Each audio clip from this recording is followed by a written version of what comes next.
발표를 좀 빨리 했습니다. 여러분들이 기다릴 것 같아서 우리 찬양 한 곡 하고 우리 감사 찬양제는 어린이부, 장년부 이렇게 두 파트로 나누어서 했는데요. 우리 어린이부 찬양 두 곡이고 또 말씀 암송 한 구절이 있습니다. 아이들이 열심히 했는데요. 하여튼 귀엽게 봐주시면 좋겠고요. 또 사진도 많이 찍어주시면 좋겠습니다. 자, 우리 성기쁨의 동산교회 어린이부, 자 앞으로 나오세요. 네, 박수로 환영해 주세요.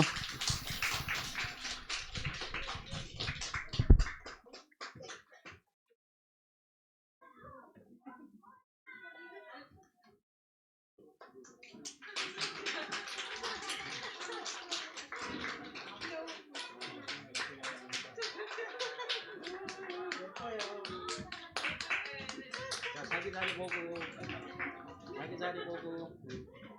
자, 자기 위치가 있죠. 사람이 더 많아졌네.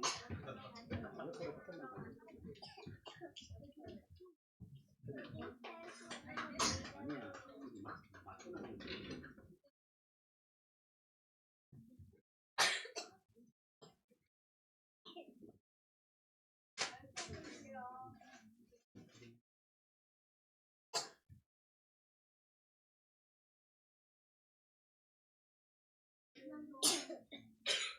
시작. 여호수아 1장 9절 말씀. 내가 내게 명령한 것이 아니냐. 강하고 담대하라. 두려워하지 말며 놀라지 말라. 내가 어디로 가든지 내 하나님 여호와가 너와 함께 하느니라 하시니라. 아멘.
여러분 잘했죠? 예, 아유 너무 예쁘고 귀엽게 잘했습니다. 우리 들어가는 우리 친구들에게 다시 한번 뜨거운 박수 부탁드립니다. 네, 감사해요. 사실은 연습을 많이 못했는데 그래도 열심히 해준 것 같아요. 감사합니다. 우리 이렇게 아이들 보니까 너무 귀엽죠. 네, 이렇게 또 잘 자랍니다. 또 주님 안에서 자라니까요. 너무 기특하고 참 감사하죠. 예, 또 뭐 준비가 돼 있는가 봐요. 예. 우리 장년부 오카리나 찬양을 이제 좀 하는데요. 아, 제가 막 마음이 좀 두근두근 거립니다. 사실은 제 아내가 있어요. 그런데 연습을 진짜 많이 못했는데 처음 시작했어요. 오카리나 처음 만진 분도 있는데 지금 이렇게 발표를 하게 됐습니다. 하여튼 또 좀 이렇게 긍휼히 여기는 마음으로 봐주시면 좋을 것 같습니다. 앞으로 나오세요. 큰 박수 부탁합니다.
저희들은 찬양을 노래로 하기 힘드니까 악기로 해서 2개월 전부터 연습을 했고요. 유아 집사님이 자격증인 지도자로서 저희를 지도했습니다. 하다 보니 많은 분들이 함께 너무 행복해했고 또 가수자님도 도와주셔서 한데 더 하고 싶어가지고 앞으로 오카리나 그리고 우쿨렐레까지 하려고 배우려고 합니다. 관심 있는 분은 함께 하시면 좋겠습니다. 찬양 인사.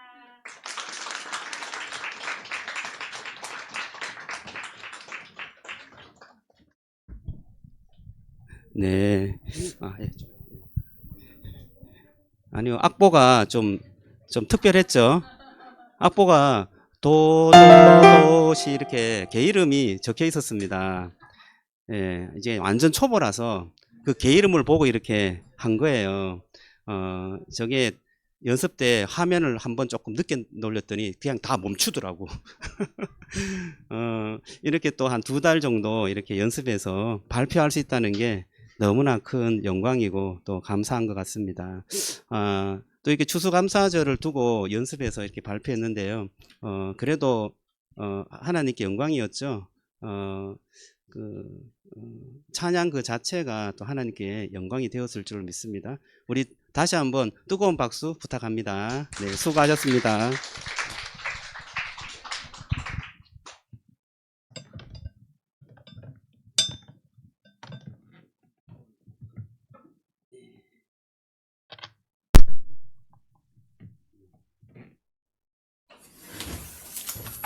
이렇게 대충 우리 가족 분위기로 합니다. 예. 자, 오늘 광고를 좀 보겠습니다. 주보를 한번 보시고요. 주보를 하나 좀 주시면 좋겠습니다. 네, 감사합니다. 광고 받기 전에 찬양을 하나 준비를 했네요. 여러분 혹시 당신은 사랑받기 위해 태어난 사람이라고 찬양 아시죠? 옆에 분 한번 보세요. 하나님의 사랑과 또 사랑받기 위해 태어난 분 같죠? 아니면 밥맛입니까? 그렇진 않죠? 예, 정말 사랑스럽게 보면서 찬양했으면 좋겠어요. 당신은 정말 사랑받기 위해 태어난 사람입니다.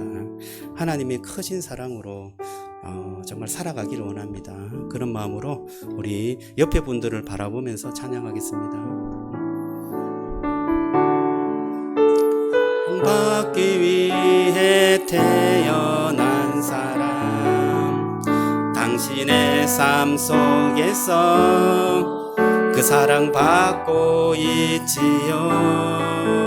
당신은 사랑받기 위해 태어난 사람, 당신의 삶 속에서 받고 있지요. 태초부터 시작된 하나님의 사랑은 우리의 만남을 통해 열매를 맺고 당신이 이 세상에 존재함으로 인해 우리에게 얼마나 큰 기쁨이 되는지 당신은 사랑받기 위해 태어난 사람 지금도 그 사랑 받고 있지요. 당신은 사랑받기 위해 태어난 사람 지금도 그 사랑 받고 있지요. 당신은 사랑받기 위해 태어난 사람 당신의 삶 속에서 그 사랑 받고 있지요. 네, 이렇게 마치려고 했는데 제대로 잘 안 됐습니다. 여러분 사랑받기 위해서 태어났죠. 여러분 옆에 있는 분들 한번 인사했으면 좋겠습니다. 정말 다 사랑받기 위해 태어났어요. 사랑 많이 받아요. 옆에 있는 분들께 인사했으면 좋겠습니다. 감사합니다. 자, 오늘 광고를 보겠습니다. 주보를 참고해 주시고요. 화면도 참고하면 좋겠습니다. 예배 후에 식사가 준비되어 있습니다. 한식 뷔페인데요. 저희 교회가 시작된 이래 한식 뷔페는 처음입니다. 그래요? 아니죠. 예. 한식 뷔페에 어디서 이렇게 맞춰서 온 게 아니고요. 우리 집사님, 성도님들이 다 집에서 하나하나 반찬을 만들어서 왔어요. 정성이 대단합니다. 여러분 꼭 그 정성을 꼭 드시고 가주셨으면 좋겠습니다. 추수감사절이 오늘인데요. 하나님께 감사하고 풍성한 즐거운 주일이 되었으면 좋겠습니다. 찬양제로 어린이부, 장년부 연주가 있었고요. 예배 후에 추수감사절 선물이 있습니다. 떡과 더치커피, 또 귤 좀 넣었습니다. 예, 귤은 이게 종이 박스가 너무 커갖고 2개 정도 넣었습니다. 원래 우리 선물은 송기동표 더치커피 그리고 추수감사 떡 이렇게 2가지 했는데요. 귤도 더불어 드시면서 더 풍성한 추수감사절을 좀 누렸으면 좋겠습니다. 또 한식 뷔페 식사하고 꼭 돌아가셨으면 좋겠습니다. 어린이 독서학교 광고인데요. 매주 토요일 11시 유아 어린이 대상으로 이번 달은 오싹오싹 당근 읽고 활동합니다. 회비는 월 2만 원이고요. 여기에는 그림책이 포함되어 있습니다. 우리 어린이들 혹시나 좀 저학년 어린이, 유치원 어린이 5세 이상 되면 좋겠어요. 혹시 아시는 분 있으면 같이 좀 소개해서 이 독서학교 참 유익합니다. 함께 해주셨으면 좋겠습니다. 그리고 행복가게 현판식 있는데요. 11월 24일 오전 11시 행복가게는 우리 산책서점입니다. 산책서점에 행복가게 현판식이 있습니다. 행정복지센터 관계자와 지역사회보장협의체 임원들이 함께 현판식 갔는데요. 저희 교회에서 책 서점에서는 기부하기가 좀 어려워요. 우리 교회에서 또 협력해서 월 5만 원씩 우리 행정복지센터 사회보장협의체에 기부를 합니다. 우리 새솔동 위에서 쓰여지고 있으니까요. 함께 기도해 주시면 좋겠습니다. 5번째 책 사줄게 프로젝트를 진행하고 있는데요. 청소년들에게 매달 1인 1책 원하는 책을 공짜로 주는 청소년 책 나눔 프로젝트입니다. 후원인이 되어주시면 좋겠어요. 청소년들에게 책을 선물해 주면 좋겠는데요. 후원 계좌 나가 있는데요. 전적으로 어른들이 후원해서 아이들에게 책을 선물하는 프로젝트입니다. 이게 작은 서점에서부터 출발해 갔고요. 지금 작은 서점에 큰 운동으로 그렇게 번지고 있습니다. 저희 서점에서도 운동에 참여하려고 합니다. 교회에서 후원하고 또 후원인들을 좀 모집해서 매달 정기적으로 얼마가 모이면 한 10만 원 모이면 한 10만 원 10권까지 공짜 이렇게 써서 아이들에게 홍보해서 10권을 소비하고 또 다음 달에 또 그렇게 들어오는 대로 아이들에게 공짜 책을 선물하려고 합니다. 위에서 기도해 주시고 또 후원해 주시면 좋겠습니다. 청지기 세미나, 재직 세미나 있는데요. 12월 7일 날 하려고 합니다. 교우동정 참고해 주시면 좋겠습니다. 이번 주 성경 통독 참고하시고요. 사명선언문 우리 같이 한번 읽고 우리 교회의 비전입니다. 우리 교회 비전이니까요. 같이 한번 읽어주시면 좋겠습니다. 시작. 송상 기쁨의 동상 교회는 하나님 나라의 복음을 배우고 살아내고 전수하며 그리스도를 닮아가는 제자로 성숙하며 진실한 공동체를 이루어 하나님 나라를 이 땅에 이루어가고자 소망하는 예배 공동체입니다. 아멘. 자, 말씀을 보겠습니다. 말씀은 요한복음 11장 23절에서 26절 우리 주보에도 있고요. 화면에도 나오니까 같이 한번 읽어보겠습니다. 자, 시작. 예수께서 이르시되 내 오라비가 다시 살아나리라. 마르다가 이르되 마지막 날 부활 때에는 다시 살아날 줄을 내가 아나이다. 예수께서 이르시되 나는 부활이요 생명이니 나를 믿는 자는 죽어도 살겠고 무릇 살아서 나를 믿는 자는 영원히 죽지 아니하리니 이것을 내가 믿느냐? 아멘. 자, 오늘 말씀은 죽었다가 살아나는 은혜라는 제목으로 말씀을 나누겠습니다. 추수감사절에 감사의 제목으로 해야 되는데 죽었다가 살아나는 은혜 조금 좀 무시무시하죠. 하지만 또 이 말씀에 하나님의 감동과 은혜가 있을 줄로 믿고요. 말씀을 또 잘 들으면서 은혜 받기를 원합니다. 먼저 저는 이 죽음의 공포에 많이 시달린 사람이었습니다. 왜냐하면 주위에 있던 사람들이 어릴 때 많이 죽었습니다. 가장 선명하게 떠오르는 것은 제가 중학교 시절에 절친이 있었습니다. 정말 친했어요. 우리 세 명이 늘 같이 그렇게 다녔는데 그 중에 한 명이 중3 때 사고로 죽었습니다. 어느 날 학교에서 걔가 안 보이는 거예요. 걔는 늘 학교에 일찍 왔어요. 그래서 어떨 때는 문을 따고 들어오는 그런 친구였는데 공부도 잘했습니다. 그런데 어느 날 학교에 오지 않았어요. 그런데 조금 지나서 선생님이 애 책상에 국화를 한 송이 놓으면서 오늘 이 친구가 세상을 떠났다 이렇게 말하는 거예요. 너무나 황당했습니다. 그리고 그 다음날 친구가 올 줄 알았는데 오지 않았고 그 다음날 또 오지 않았습니다. 저는 어떻게 해야 될지 알지 못했지만 참으로 세상을 떠나는 것이 이런 것이구나 그 어린 나이에 깨닫게 되었습니다. 대학 입시 때 이제 한창 준비하려고 고3이 되었을 때였습니다.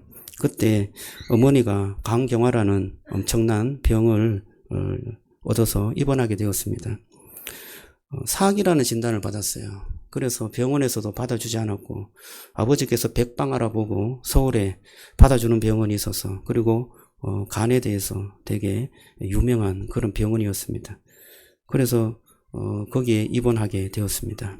누나는 대학을 포기하고 1년간 휴학했고 형님은 군대 포기하고 삼사관학교에 합격했는데 포기했습니다.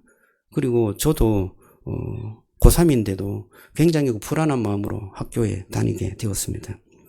어머니는 4개월 투병하고 2월 달에 발견해서 6월 달에 하나님 부르심을 받았습니다. 저는 그 소식을 듣고 학교에서 자전거를 타고 가는데 눈물이 앞을 가려서 정말 그 병원까지 가기가 너무나 힘들었던 기억이 납니다. 장례를 치르고 우리 집은 굉장히 혼돈의 시간을 가졌습니다. 아버지는 어머니가 돌아가신 지 얼마 되었다고 재혼한대요. 재혼. 그게 자녀들에게는 굉장히 좀 충격이죠. 그리고 누나는 잘 다니던 교회를 다니지 않고 이단에 빠져버렸습니다. 그래서 교회도 안 다니고 또 이상한 그러한 단체에 가서 막 이렇게 말씀을 듣고 그러는 거예요. 형님은 학교를 다 졸업하고 취직을 해야 되는데 취직도 안 하고 방에 그냥 백수로 몇 년간 그냥 박혀 있는 거예요. 저는 그게 너무나 힘들었고 우리 집이 이렇게 그냥 망하는 건가 이런 생각이 들었습니다. 군대를 제대하고 저에게 또 더 큰 시련이 찾아왔는데요. 그것은 어머니의 질병과 비슷한 그러한 병이 저에게도 찾아온 것입니다. 급성 간염, 속은 메스껍고 눈은 노래지고 늘 피곤하고 손발이 저렸습니다. 입원하여서 치료를 하는데 1달 반 입원했습니다. 제게는 그게 정말 죽음의 순간이었고 기간이었습니다. 이러다가 엄마를 따라갈 수도 있겠구나 이런 생각을 했습니다. 가족 모두가 그런 생각을 했습니다. 한때 그 간암 검사를 받으면서 잠을 못 이룬 적이 있었습니다. 간암 검사 그 결과가 나올 때까지 정말 못 자겠더라고요. 그리고 2년간 제가 스스로 퇴원해갖고 2년간 주사를 맞으면서 그 병을 이겨내려고 노력했던 기억이 납니다. 청소년기와 청년 때 죽음을 경험하고 또 나도 죽음의 경험을 경험하면서 나는 30세 이상 살 수 없을 것이다. 그런 두려움과 공포가 있었습니다. 그런데 그때 교회에서 선배와 1대1 제자 훈련을 했어요. 저보다 2년 선배인데 참으로 말씀에 깨어있는 선배였습니다. 교육자도 아니었습니다. 그 선배하고 같이 말씀을 공부하고 저에게 가장 영향력을 줬던 것은 말씀 암송이었습니다. 그 말씀 암송을 하는데 제게 놀라운 확신이 든 거예요. 말씀은 이런 것이었습니다. 요한 1서 5장 11절에서 13절 말씀인데 내가 너희에게 이것을 쓴 것은 하나님 아들을 믿는 너희에게 영생이 있음을 알게 하려 함이라. 아들이 있는 자에게는 생명이 있고 하나님 아들이 없는 자에게는 생명이 없느니라. 이 말씀인데요. 내가 이것을 쓴 것은 너희에게 하나님께 있는 영생이 있음을 알게 하려 함이라. 이 말씀이 가슴을 막 계속해서 다가오면서 큰 확신을 주는 거예요. 성경이 쓴 이유는 우리에게 영생이 있다는 것을 깨닫게 하려고 성경을 쓰셨구나. 생각이 든 거예요. 아, 영생이 뭔가? 영원히 사는 건데 예수님은 부활에 대해서 이야기하셨고 또 우리가 죽어도 예수님 믿으면 영원히 산다는 말씀을 하시는데 이 말씀이 뭔가? 이 청년 때 되게 고민이 되었습니다. 그리고 예수님 안에 있으면 영생을 누리구나 하는 것을 이 말씀을 통해서 조금은 알게 되었습니다. 그리고 또 암송한 말씀 중에 오늘 본문의 말씀인데요. 나는 부활이요 생명이니 나를 믿는 자는 살겠고 무릇 살아서 믿는 자는 영원히 죽지 아니하리라 말씀이었습니다. 주님께서 나를 믿는 자는 부활한다는 거예요. 부활. 죽어서 부활하고 살아서 믿는 자는 영원히 죽지 아니한다. 이 말씀이 놀라운 말씀인데요. 저는 죽음에 대한 공포가 있었기 때문에 이 말씀이 내 안에서 정말 진리라면 나도 죽지 않고 살 수 있겠구나. 나도 영원한 생명을 누릴 수 있겠구나. 이런 생각이 들은 것입니다. 성경을 읽고 제게 이런 또 질문이 생겼어요. 그러면 이 성경이 진짜 믿을 만한가? 성경이 진짜 믿을 만하면 이 성경에 기록된 것이 나에게도 영향을 주고 나도 이 성경의 말씀대로 될 수 있을 것 같다. 이런 생각이 드는 것입니다. 그래서 성경에 대해서 좀 공부를 했어요. 성경이 어떻게 쓰여진 거냐? 이 성경이 어떻게 쓰여져서 우리에게 전달된 것인 거냐? 이런 생각으로 말씀을 공부했죠. 그런데 제게 그 말씀을 공부하면서 저는 확신이 있었어요. 제자들은 예수님을 따라다니면서 그 제자들이 쓴 기록이 바로 이 성경이잖아요.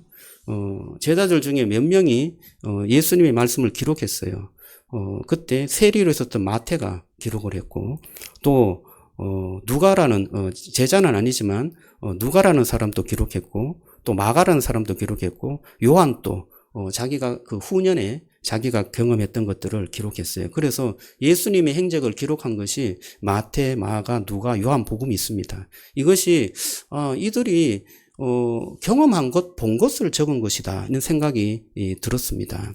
그런데 그게 진짜냐? 이 사람들이 좀 가짜로 소설을 쓴 거 아니냐? 그리고 자기의 신앙을 조금 더 확정하기 위해서 조금 더 덧붙이고 막 기적 같은 거 막 쓰고 해서 그렇게 쓴 거 아닌가? 이런 생각이 드는 거예요. 그래서 조금 더 말씀을 깊이 있게 생각해 봤습니다. 그런데 놀랍게도요, 이 제자들이 쓴 것은 조금씩 틀렸습니다. 복음서에 보면 기록이 조금씩 달라요. 왜 다른가? 이 사람들이 좀 소설로 썼기 때문에 다른 것이 아닌가? 이런 생각이 있는데요. 알고 보니까 자기가 본 것을 쓸 때는 똑같이 쓸 수가 없다는 거예요. 똑같이 쓰는 것이 가짜로 쓴 것이다. 이런 평론가들의 말이 있습니다. 그래서 공산주의 소설은 내용은 거의 다 똑같죠. 획일적이에요. 획일적인 것은 대부분 가짜입니다. 그런데 자기가 본 것을 그대로 쓴 것은요. 자기가 봤던 것을 기억해서 쓰기 때문에 틀릴 수가 있어요. 사람 이름도 조금 다를 수도 있고 자기가 본 생각대로 썼기 때문에 약간씩 틀리다는 그런 이론을 제가 접했을 때 그러면 이 사람들이 쓴 것이 맞구나 이런 생각이 든 거예요. 그리고 또 가장 강력한 것은요. 이 제자들이 예수님의 부활을 증언하면서 다 순교를 했어요. 그 역사적인 사실이거든요. 11명이 순교했고 1명은 요한은 나이 들어서 죽었는데 나이 들어서 죽어서 쓴 게 요한계시록이라는 것을 썼어요. 그처럼 요한은 끝까지 예수님의 부활을 증언하는 글을 썼고 나머지 11명은 예수님이 부활했다라는 것 그것을 굽히지 않고 증언하다가 다 순교를 했단 말이죠. 여러분 생각해 보세요. 그들이 자기가 가짜로 썼다면 그것에 대해서 목숨을 버릴 수 있을까요? 그것에 대해서 자기 공동체를 위해서 한두 명 정도 목숨을 버렸다는 이해는 하지만 그 따라다녔던 12명이 다 목숨을 버리기까지 그 사실을 증언하려고 그렇게 죽었다는 것은 이것은 저로서는 이것이 사실이다라는 것을 받아들이지 않을 수 없었던 것입니다. 그 후로 저는 말씀이 믿어지기 시작했어요. 성경이 진리로 받아들여지니까 마음이 얼마나 편한지 몰라요. 영생이 있고 부활이 있다는 것이 나에게도 적용되어지고 내 삶에도 영생이 있고 부활이 있다는 것이 알게 되니까 내 마음이 너무나 편해지고요. 물론 욕심을 다 버리진 못했습니다. 하지만 나름대로 이 생의 삶이 다가 아니다. 하나님께서 예비한 저 세상의 삶이 우리에게 있다라는 것을 이해하게 됐을 때 이 세상에서의 어떤 그 욕심이나 집착들을 내려놓을 수 있는 그러한 은혜가 있었습니다. 오늘 본문에는 이 나사로가 등장하는데요. 이 나사로도 죽었다가 다시 살아난 그런 사람이었습니다. 정말 이 사건은 믿을 수 없는 사건이에요. 그런데 이 사건이 성경에 기록되어져 있어요. 예수님과 함께 했던 그 제자들이 그 사건을 봤기 때문에 기록한 것이다 생각이 듭니다. 예수님이 어릴 때 친구가 누구였냐? 이 나사로였습니다. 예수님도 나사렛이라는 동네, 그리고 나사렛과 베다니는 아주 가까운 동네였어요. 그 동네에 살면서 어릴 때부터 사실 저도 중학교 친구, 그런 친구 같이 만나면 허물없잖아요. 그러한 친구가 나사로였습니다. 근데 나사로가 병들어서 죽었어요. 예수님께서 그때 막 기적을 행하고 병을 고치면서 다녔던 그러한 때인데, 이 나사로의 여동생들 둘이가 있는데, 그 여동생이 마르다와 마리아였어요. 이 마르다와 마리아가 예수님께 이 소식을 알려라. 예수님이 오시면 우리 오빠가 살아날 것이다. 이렇게 막 전했거든요. 예수님께서 그 소식을 들었어요. 나사로가 지금 많이 아프구나. 그런데 예수님은 이틀을 더 다른 곳에 이렇게 다니다가 그제서야 늦게 베다니로 갔습니다. 그래서 가보니까 벌써 나사로는 죽어갖고 나흘이 지났어요. 나흘이 지나가고 지금 무덤에 가 있는 거예요. 그래서 이 마르다하고 마리아가 너무나 막 가슴이 아파갖고, 예수님 조금만 더 일찍 왔으면 우리 오라버지가 살아날 수도 있었는데 왜 지금 오셨습니까? 이렇게 막 울면서 하소연하는 장면이 성경에 나오고 있습니다. 이것은 마르다와 마리아가 예수님에 대해서 신뢰했다는 거죠. 예수님이 오면 우리 아픈 오라버니가 살 수 있었다라는 그런 마음의 신뢰가 있었던 것입니다. 그런데 이제 죽어갖고 예수님도 어떻게 할 수 없는 지경에 빠졌습니다. 그러니 이 일을 어떻게 합니까? 라고 그렇게 슬피 우는 것입니다. 그때 예수님도요, 같이 울었어요. 이게 참 저는 심금을 좀 울렸는데요. 예수님은 전능하신 하나님의 아들이시잖아요. 그런데 그 이야기를 듣고 같이 우셨어요. 내 친구가 죽었구나. 내 친구가 이 아픔의 고통 속에서 빠져버려서 살아나지 못하고 죽었구나. 그런 마음에 슬퍼서 같이 울면서 눈물을 흘렸던 것입니다. 그리고 예수님은 저 무덤을 향하여서 이렇게 말해요. 돌을 옮기라 말했습니다. 여러분, 돌을 옮기라 라는 것이 쉬운 것 같지만 그 돌을 옮기는 것은 그렇게 쉬운 것이 아니었습니다. 그리고 그 죽어있는 나사로에게 말했어요. 나사로야 나오너라. 나사로야 나오라. 이렇게 선포한 것입니다. 죽었던 사람이 그 붕대에 꽁꽁꽁꽁 묶였던 사람이 붕대가 감겨 있는 채 이렇게 꺼적꺼적 걸어 나온 것입니다. 동굴, 유대의 그 무덤은 동굴이었습니다. 동굴 그 문 앞으로 이렇게 죽은 사람이 일어나서 나온 것입니다. 그리고 예수님께서 말합니다. 풀어놓아 다니게 하라 라고 말씀하셨습니다. 여러분, 이 말씀이 우리에게 어떤 교훈을 좀 주고 있습니까? 우리의 삶에도 혹시 무덤 앞에 있는 그러한 경험이 없었습니까? 시험에 번번이 실패한 책상이 보이지 않습니까? 병원에서 받은 검사지, 내가 이렇게 살다가는 죽겠구나 하는 그 검사지, 그게 무덤 앞에 놓여있는 우리의 절망스러운 마음이 아닐까요?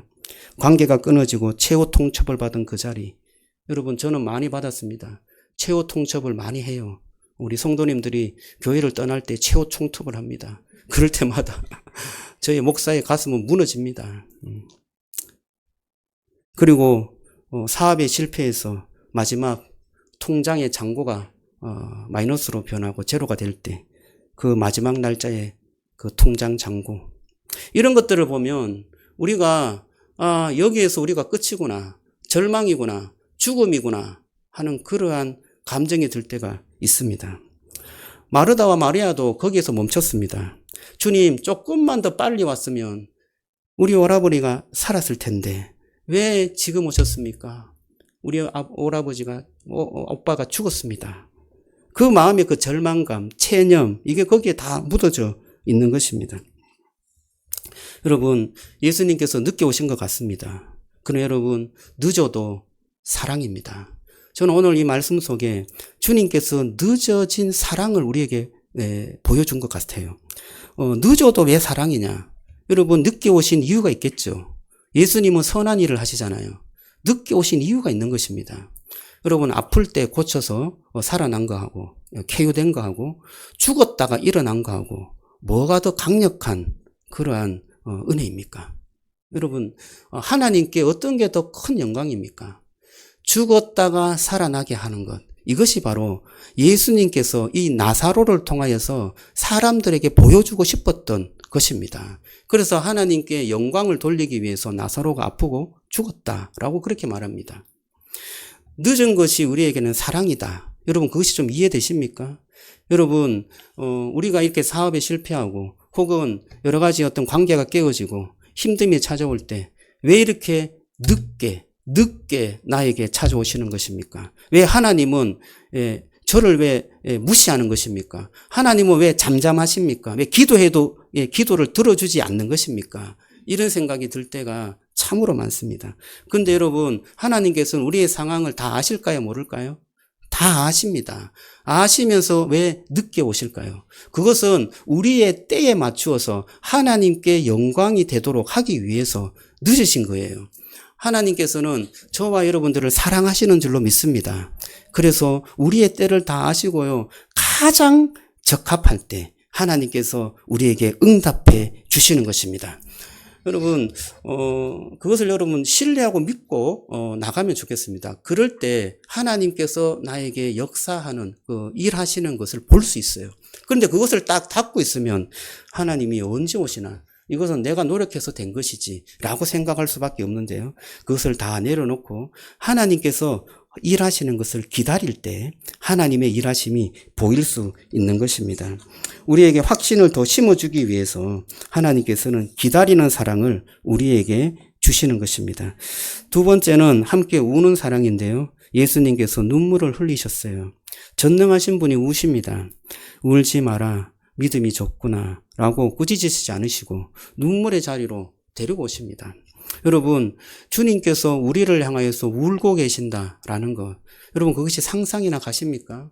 하나님께서 우리를 사랑하고 또 우리의 어떤 아픔을 알기 때문에 안타까워서 눈물 흘리고 계시다는 것, 그것을 여러분 기억하시기 바랍니다. 그 눈물 흘리는 그 주님 앞에 여러분의 마음을 내어놓으시기 바랍니다. 한없이 눈물을 흘리면서 주님께 나아가시면 좋겠습니다. 마르다와 마리아도 눈물 흘리면서 주님께 울부짖었어요. 왜 이렇게 늦게 오셨냐고. 왜 이렇게 우리 오빠를 그냥 버려두셨냐고. 라고 하면서 한없이 울면서 주님께 나아갔습니다. 마리아와 마르다를 껴안으면서 주님께서도 우시면서 하나님께서 이것을 통해서 영광을 받으실 것이다. 울지 말라라고 하면서 무덤으로 가신 것입니다. 여러분, 주님께서도 여러분을 사랑하시기 때문에 힘들고 어려울 때마다 눈물 흘리고 계신다는 것을 기억하시기를 주님의 이름으로 축복합니다. 세 번째는 이름을 부르시는 사랑입니다. 나사로야 나오라 라고 말합니다. 주님께서는 그 인격 그 자체를 부르시고 알고 계십니다. 그래서 사람들 전부 있는 무덤 안에 그 모든 사람을 다 나오라고 한 게 아니고 나사로야 나오너라 말씀하셨어요. 여러분의 인생을 하나님께서 다 아시는 줄로 믿습니다. 아무개야 나오너라 라고 말합니다. 아무개야 나오너라 하는 그 음성을 듣고 나갈 때 주님을 맞이할 수 있는 줄로 믿습니다. 그리고 나의 어두움이 이제는 떠나고 하나님의 그 새빛으로 인한 새로운 인생과 삶이 우리를 맞이하게 될 줄로 믿습니다. 여러분, 주님께서 나오라고 하신 그 말씀 전에 우리가 좀 도를 옮겨야 되는데 도를 옮기라고 말씀하시는 그 말씀도 하시면서 왜 이렇게 우리의 행동을 강요하는 말씀을 하실까라는 생각이 들지 않습니까? 도를 옮기라, 나사로야 나오라. 하나님, 살아나야 나오죠.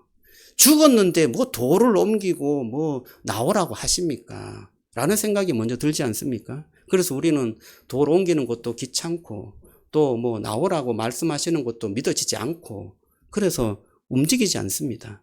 그런데 주님께서는 먼저 돌을 옮기라 말씀하셔요.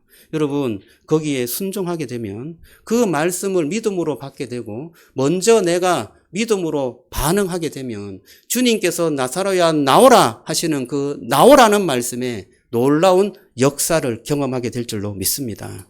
먼저 여러분 주님께 여러분의 의지를 들여서 한 번 더 하나님의 말씀에 순종하고 하나님 앞에 나오는 결단을 하시기를 주님의 이름으로 축복합니다.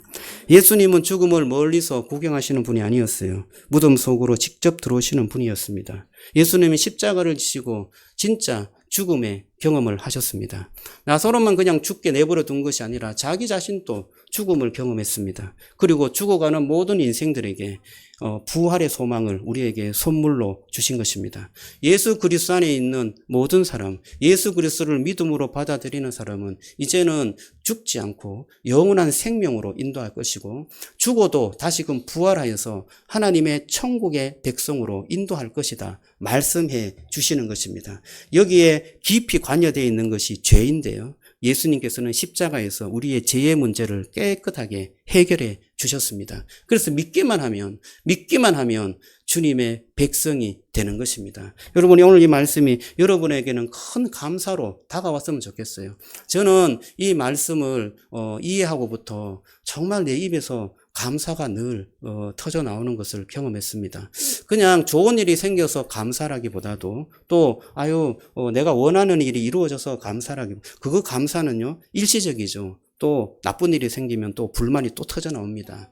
그런데 영원한 생명에 대해서 또 부활에 대해서 이런 어떤 우리의 인생 전반에 있어서 하나님의 축복과 은혜를 확신 있게 받아들이면 저와 여러분들의 인생 속에 감사가 끊이지 않고 항상 감사 속에 살아가는 삶이 되는 줄로 믿으시기 바랍니다. 오늘 이 말씀이 여러분에게는 소망이고 또 믿음으로 시작하는 그러한 말씀이 되기를 소망하면서요. 같이 한번 기도했으면 좋겠는데요.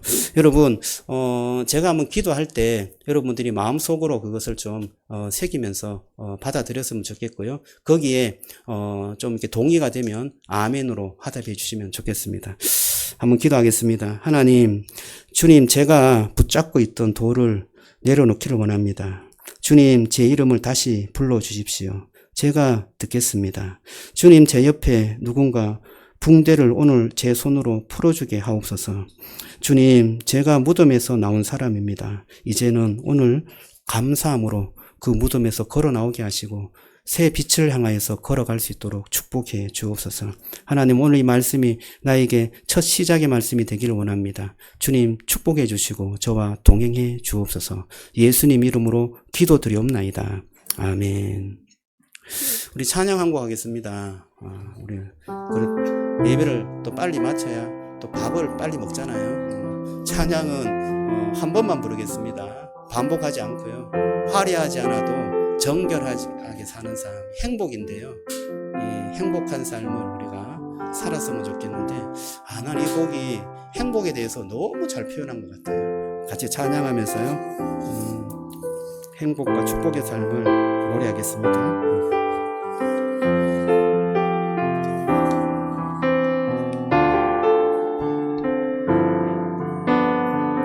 화려하지 않아도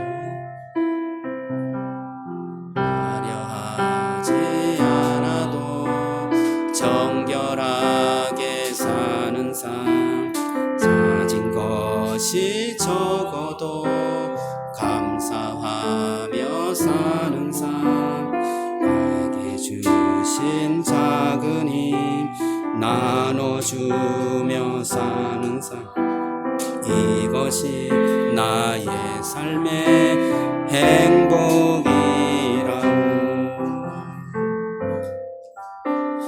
눈물 날 일 많지만 기도할 수 있는 것, 억울한 일 많으나 주를 위해 참는 것, 비록 짧은 작은 삶 주 뜻대로 사는 것, 이것이 나의 삶의 행복.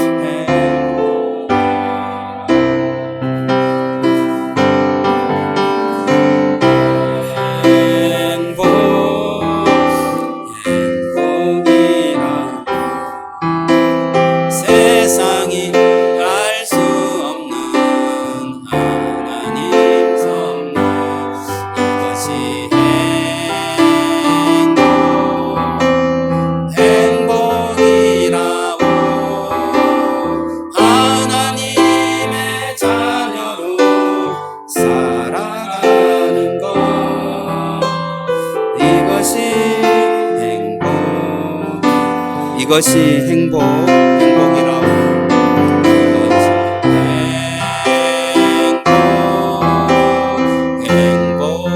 행복이라고.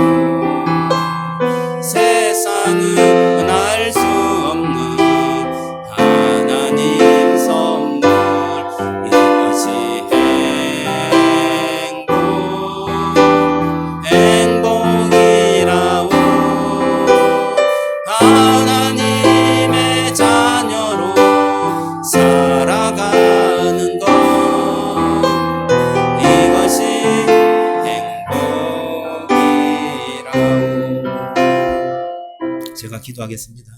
지금은 우리 주 예수 그리스도의 은혜와 하나님의 크신 사랑과 성령의 교통하심이 죽었다가 다시 살아나는 그 은혜를 허락하여 주셔서 우리가 죽음의 공포와 두려움에 떨지 아니하게 하시고 죄의 두려움에 빠지지 않게 하시고 참으로 하나님의 자녀로 영원한 생명을 누리게 하시는 그 놀라운 은혜를 믿고 주님을 따라가기를 원하고 믿음으로 살아가기를 원하는 우리 송산 기쁨의 동산교회 모든 주의 성도들 머리 위에 또 오늘 함께한 주의 모든 자녀들 위해 또 권속들 위해 가족들 위해 지금부터 영원토록 함께 있을지어다.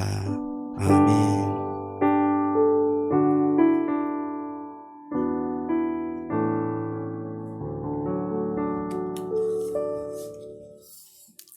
네, 감사합니다. 하나님께 영광의 박수 돌려드리겠습니다. 네.